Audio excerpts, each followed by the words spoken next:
Creditivo. Mafia's Clan Series Number 1 Unforgettable Night with a Mafia Boss. Panimula.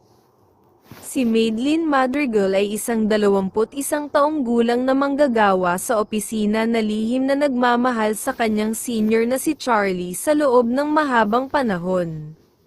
Sa pagtatangkang kalimutan siya at magpatuloy, nagpasya siyang makipag-on-a-night stand sa isang random na estranghero na nakilala niya sa bar na nagngangalang Zyler. Hindi niya alam, magkakaroon si Zyler ng matinding damdamin para sa kanya na imposibleng hindi pansinin. Si Zyler Caritativo, sa kabilang banda, ay isang 31 taong gulang na pinuno ng mafia na may mga tiyak na pagnanasa sa kama. Siya ay patuloy na nagpapalit ng mga kasosyo, umaasang makahanap ng taong makakapagpasaya sa kanya. Isang gabi, nakilala niya si Madeline sa bar at napagtanto niyang perpektong natutugunan niya ang kanyang mga pangangailangan sa sandaling iyon.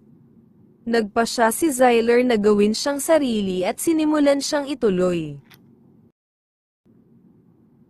Si Madeline Madrigal ay isang ordinaryong dalaga, ang nag-iisang anak sa kanyang pamilya. Nagtapos siya ng Bachelor of Science degree sa Maynila, at sa pagtatapos, pinili niyang magtatag ng sarili niyang marketing business. Ang kanyang mukha at pisikal na katangian ay walang kapintasan.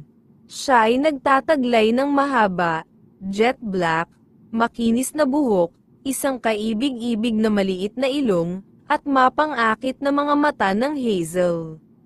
Napanatili niya ang isang payat na figura, at halos lahat ng babae ay nagnanais na magkaroon ng parehong likas na kagandahan bilang Madeline.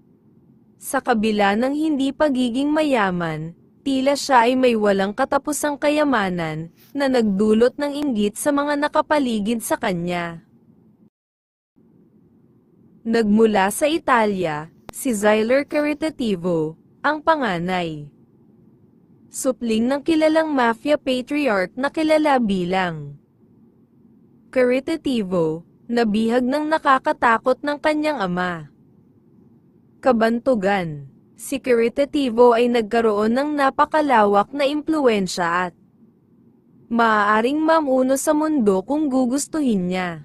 May inspirasyon ng legacy ng kanyang ama, si Zyler ay nagtatag ng kanyang sariling mafia clan.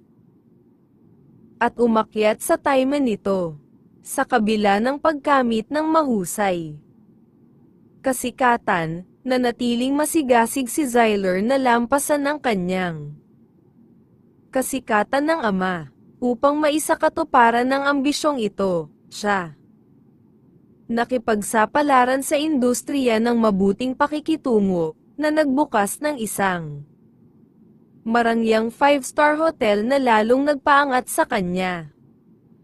Nakatayo, higit pa sa kanyang ama sa katanyagan, si Zyler pinanatili ang isang mapang-akit na saloobin patungo sa romantiko. Mga gusot, labis na ikinalungkot ni Caritativo.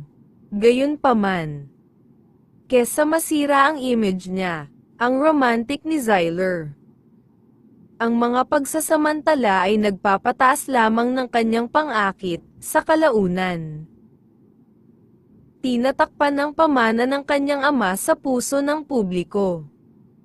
Gayunpaman, sa kabila ng pagpupugay sa hindi mabilang na mga tagahanga, straight black hair si Zyler na madalas niyang ilagay sa bun. Siya rin ay may matipunong katawan, nakatayo sa taas na 6 feet 3 inches, na may magandang mapusyaw na asul na mga mata. Siya ay may manipis na ilong at hugis V na jawline, na nagbibigay sa kanya ng magandang hitsura. Ang kanyang mga labi ay kulay maroon. Sa pangkalahatan, siya ay itinuturing na perpekto.